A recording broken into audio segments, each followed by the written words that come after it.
This is Larry Zerner, Shelly from Friday the 13th Part 3. You're listening to the Don't Go Out There podcast.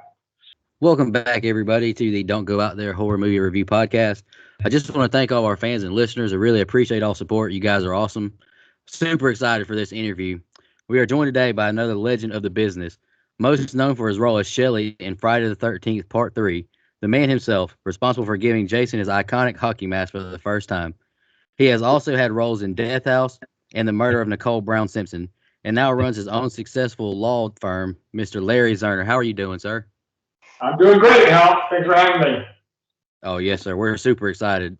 Right off the bat, Mr. Zerner, I know you've told the story a ton of times, but can you tell our audience what got you into acting and how you landed the role of Shelly? Okay, well, I was a struggling actor here in LA and studying acting in college. And I had a job handing out movie tickets, screenings, um, something that we do in LA, right? And I was in Westwood on a Saturday night, um, handing out tickets to a movie no one had heard of called The Road Warrior, starring Mel Gibson, someone no one had ever heard of. Right. Trying to give out these tickets that no one wanted. And these two people came up to me and said, are you an actor? And I thought maybe they had seen my great work as Roger in Greece at Fairfax High School. And I said, yeah, I'm an actor. And they said, well, we wrote this movie and we think you'd be perfect for it. And I was like, what movie? And they're like, Friday the 13th Part 3. And I'm like, okay. And those were the writers of the movie. And I had an agent. I gave them my agent's information. And that was Saturday night. And Tuesday I got a call, come in and audition. And the rest is history. So I actually read where since this was 3D and all of, and that was all new technology then, I mean, there were some issues on set sometimes. Can you speak to that? I mean, was it disruptive at all to the shoot? I'm sure you had some stories about it being a problem. It was a very challenging shoot. For me as an actor, we were just doing a lot of waiting. They were really making it up as they went along. This was a new 3D. We were one of the first 3D where it wasn't red blue like in the 50s. It was the clear 3D. So we shot. I remember the first day we shot the scene at the store or outside the store, and they trashed it and shut down for a week and figured it out. And then we came back a week later and redid it, and just everything took forever. Every setup took a few hours to do. So we do a scene, or not even a scene. You do a master, and then you sit around for 2 hours while they set up the close up or the reverse angle. It took a long time. It was very slow. Right. But that was fun. I mean, normally these films shoot. They had done it in a month, and it took really like 3 months to film. Oh wow! And so, speaking of the technical aspect, I also read that the movie was shot, in pretty much chronological order for the most part, and that doesn't really happen, in movies. Very, very rarely it does anyway. Can you speak to that? Does that help you as an actor to kind of go in order, or does it really matter? Yeah, no, it did help. It was great to be able to just take it as it went. I mean, as I said, we did the store scene first, but after that, we really went in order from beginning to end. It was always exactly in order. Now, partly that's you're doing your days and then your nights, and so that's one reason you're doing that. And because of we were on location for that store that it's a real store that you can go to, and that the scene where we pick up Vera in the van, that was the second thing we shot, and then once we got to the location, everything else was there. the cabin's there, the barn is there, everything is there, and so you could do that. You could be in order because you don't have to go anywhere, and you're just in the place, and that made it very helpful. Especially, it's my first movie, so that made it much easier. Absolutely. And one more question about Friday the 13th, Part 3. Can you tell us a little bit about your death scene? I guess death scene, you're stumbling into the house, which I'm sure stinks. You didn't really get to share any scenes or work with Richard, but can you talk about maybe the makeup process for that death scene or anything else you'd like to speak about? It was really fun. It's like a dream to have I didn't get the shot where he flies with my throat, but I got to put on the makeup, so they put on an appliance.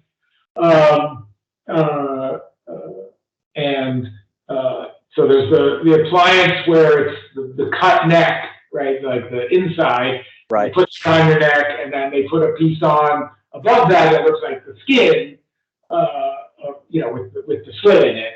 And then they also ran balloons, long balloons, like you use to make balloon animals.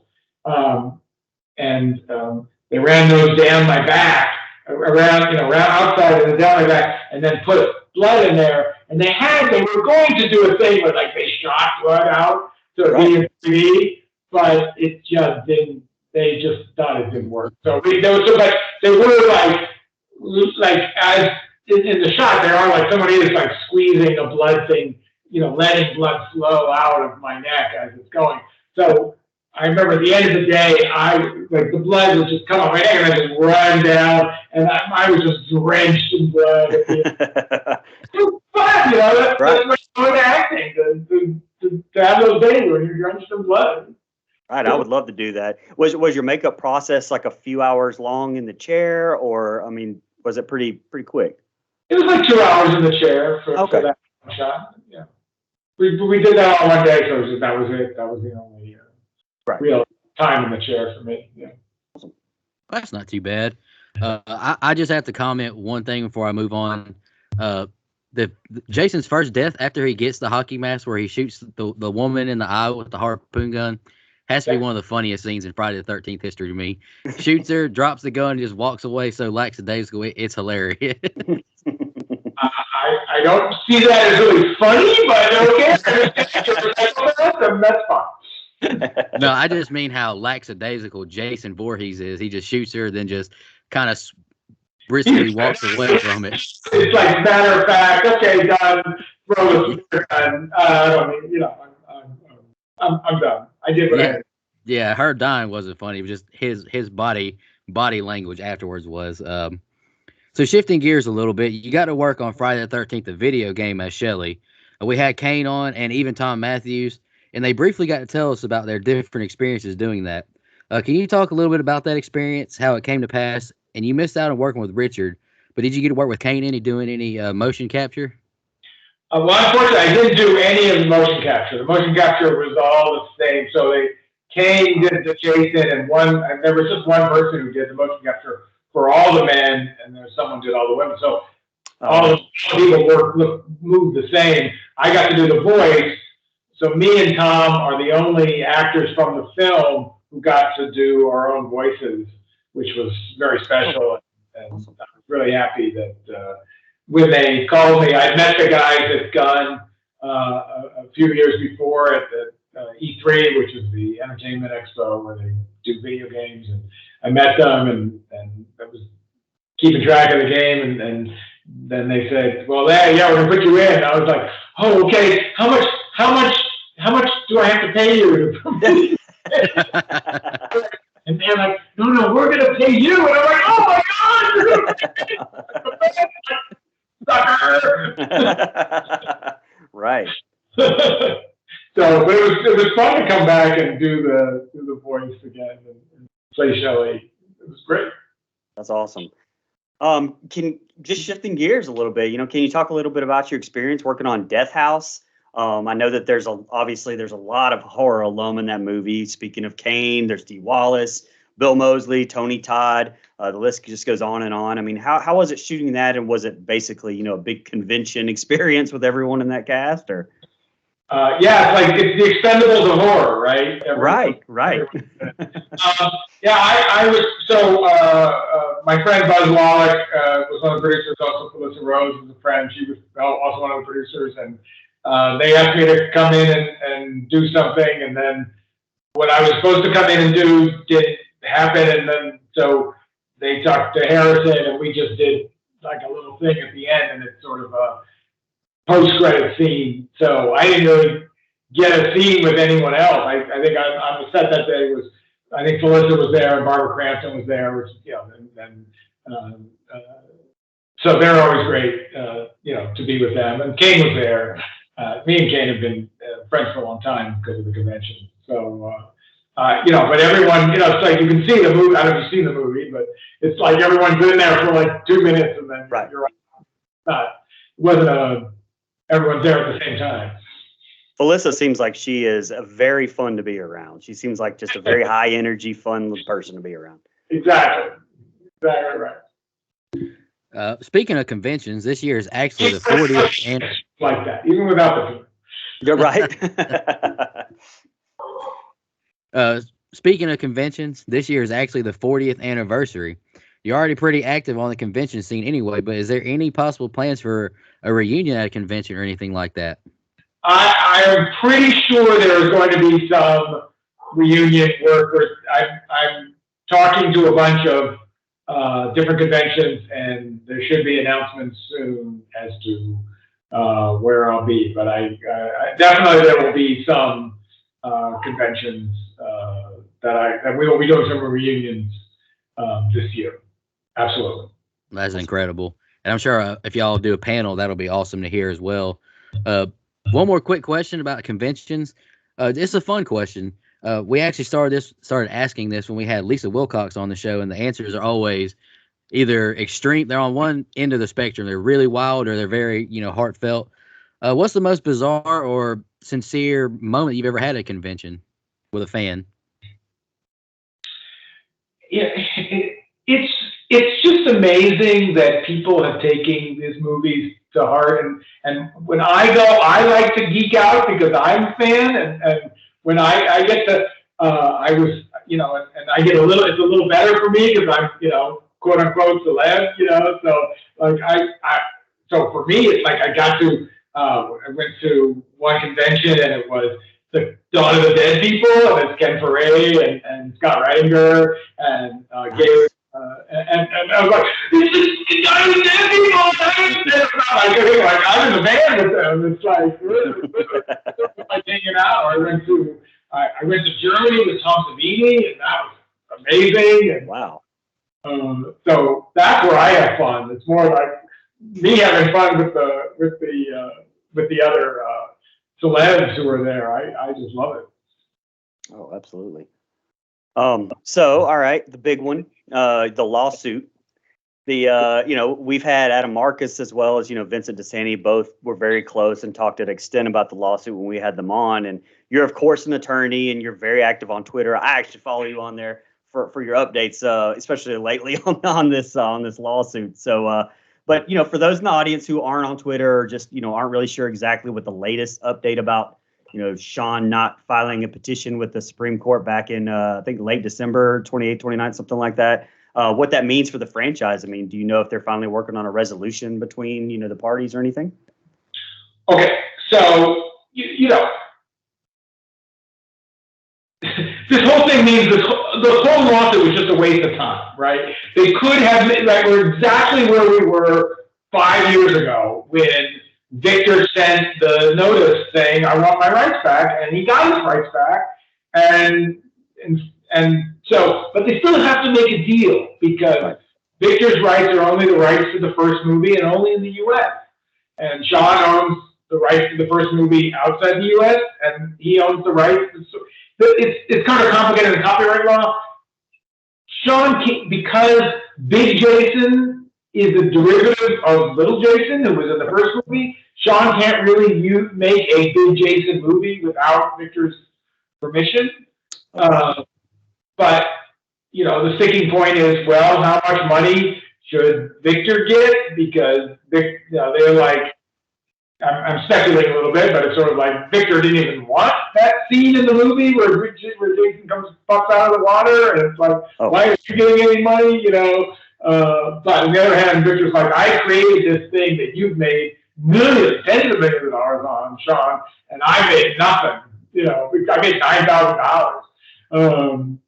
40 years ago. So I want my money. So the fact that they did not appeal to the Supreme Court, I mean, probably they sort of knew it was a lost cause and I don't want to spend money. But either they're working on something or John's like, I'm never going to make another movie. I have enough money and I don't care. I don't know which one is happening. Hopefully they're working on a new deal. And we'll hear that soon. Or they'll sell the rights to someone else. Let someone else make it if they don't want to make it. Yeah, I think that's what we were kind of hoping and had mentioned a few times. We would just love for a Blumhouse or a Blumhouse or something to come in and just swoop up the rights from both of them and just, end this whole pissing match. And you kind of answered my question there. My follow-up, I was going to ask about the if it was possible for them to make two separate movies, but it doesn't sound like that's possible. You can't really do it. I mean, Victor could make a remake of the first movie, but only release it in the U.S. So that doesn't. That you can't really do that. That doesn't really work. And Sean really can't do. I mean, he can make a movie outside the U.S., but that doesn't really work either. So they really got to make a deal. Right. It sounds like all this time. They want to make a deal. So I don't know what's going on. There's a lot of bad. Seems there's a lot of bad blood between them. Well, thank you for the update. I appreciate that. We'll move on and the next question, kind of the last question I had movie wise for you was the murder of Nicole Brown Simpson that came out in 2019. That was a lot better movie than I guess not really say that I expected to see, but it was very well done. I love Mina Savari in it, and Taryn Manning I thought did a fantastic job as well. I love her on Orange Is the New Black. But can you kind of speak to that movie a little bit and your role? Sure. So that's a movie that was written and directed by Dan Farrans, who wrote Halloween 6, and Dan has been my client as an attorney and friend for a long time. And so, he's like, do you want to be in the movie? And I'm like, of course. So I got to play the dog walking neighbor who finds the body at the end. And that's my dog in the movie. Oh, okay. That's Princess Diana, who unfortunately passed away, but she's beautiful, my beautiful dog, and she was great. And I got to come and be in the movie for a day, and I love doing that. So it's like I'm still in the Screen Actors Guild, and once in a while, I have clients who go come in and do a cameo or do a little part, and I love doing that. So I'm happy being a lawyer, but it's fun to be able to put the acting hat on once in a while. Yeah. That movie was one of the very few rare ones that you weren't playing a character named Shelly in it. Well, people, I don't know if we gave them a name. Maybe Shelly the neighbor. There you go. I'm gonna give a shout out to your law firm. It's Zerner Law. I'm gonna plug your website, zernerlaw.com. Do you have any convention appearances coming up or anything else you'd like to talk about, or maybe go into more depth with your law firm? I'm sure we'll be announcing some convention stuff very soon. Follow me on Twitter. So Zerner Law for the legal stuff. If there's any news on the Friday the 13th case or other interesting copyright cases, I tweet about that at Zerner Law. Or if you want to see my tweets on acting stuff and Friday the 13th stuff, it's LarryZerner.com. So pretty easy. Just go on Twitter and find that. And if you need a lawyer, an entertainment lawyer, I'm here, and you can find me at Zerner Law, and just go there, and there's my email and my phone. Just give me a call, and I'm happy to talk to you. Thank you very much for coming on. And before you get off here, I just wanted to share one personal thing from me. Just you're the first actor that we've had on from Friday the 13th Part 3, and so I really hadn't had a chance to say this to anybody. But in my opinion, which doesn't mean anything, but I think that the franchise as a whole, Friday the 13th, owes the cast, director, writer, everything involved with Friday the 13th Part 3, really everything, because, to me, Friday the 13th Part 3 set the template, for Friday the 13th kind of moving forward, as we know it. Obviously, the hockey mask. I don't think that we have Jason and Friday the 13th as we have it now without what you guys did. And I know as a younger kid, whenever I was watching the movies, I started it at Part 3 and then moved on. I never really watched 1 and 2 hardly. I wanted to see 3 because that was the Friday the 13th that I had, in my psyche and knew. So just thank you for giving me that. Well, you're welcome. It was great to be in it. It's the gift that keeps on giving. I enjoyed being in it. I'm glad that people still enjoy it 40 years later. I couldn't imagine that 40 years later we'd still be talking about it. But it's all good. That's incredible. I just wanted to comment on one other thing I heard on another podcast that you brought up. It was really funny to me. You mentioned where the movie was taking a little longer to film than what was planned, and like some of the other actresses were complaining of how long it was taking, but you were like, "What are you complaining for? We're making money. We're having fun." Yeah. Exactly. I would have done it forever. Yes. What are they complaining about? Yeah, they were like, "This is taking so long." I'm like, every day was a gift. It was the best. It was so good. Even the food was great. I was just like, and that was when I was, like I could eat whatever because I'm like, I'm playing with that shit. I'll eat whatever. They fed us really well. Well, thank you again, Mr. Zerner. Or I'm sorry, Larry. Thank you very much for coming on. All right. Yes, sir. Thank you so much for coming. We really appreciate your time. Thanks for having me.